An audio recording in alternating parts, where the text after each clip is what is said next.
All right, new this morning, hundreds of public transit workers have tested positive for coronavirus nationwide.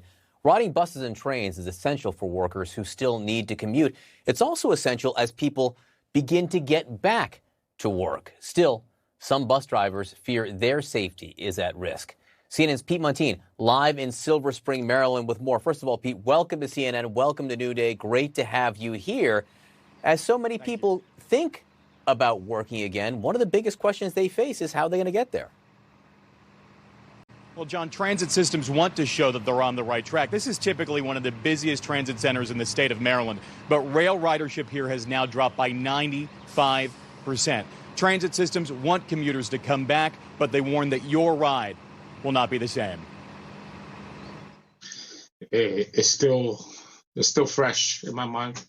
As Carlos Gonzalez laid in a Hackensack hospital, he worried he would join more than 100 transit workers from across the country who have died during this pandemic. There's nothing there to protect us. Gonzalez is a New Jersey transit bus driver who believes he contracted coronavirus on his daily route to New York City. We're the first ones that make contact with people. Everything comes in through our door. You don't know who's sick. You don't know who has what.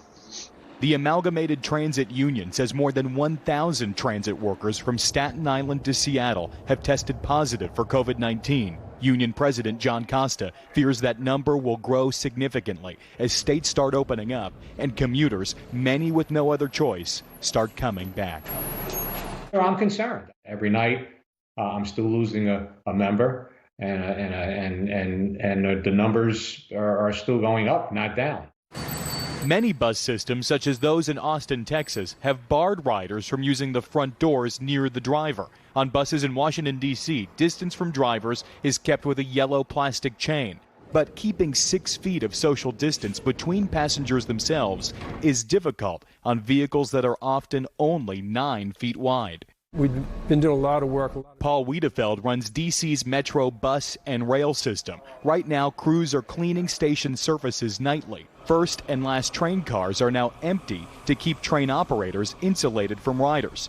2 months ago, these trains were carrying 600,000 riders a day. Now, only 30,000. We were on a very good climb in terms of our ridership, and I see that coming back. The reality is, to move the vast numbers of people that you need to move in a congested area like ours, transit has to play the role. Unions want passengers mandated to wear masks, but agencies have struggled with enforcing new norms. In Philadelphia last month, police removed a bus rider who was not wearing a mask and refused to get off. That transit agency has since changed its policy. Will masks be a condition to ride, do you think? I think the public's going to demand it. Carlos Gonzalez's battle with COVID-19 is in the rearview mirror, but he knows his fellow transit workers have a long road ahead. We're all in this together, For us to move forward and past this and for future, we just have to be more careful with each other. Now, the D.C. Metro system tells me it may mandate masks maybe by the end of this week. It says it does have a solution to that situation that we saw in Philadelphia. It says that transit police officers will carry masks to give out to riders who do not already have one. Allison? Pete, really interesting to see all of the measures they are trying just to try to keep people safe. Thank you very much.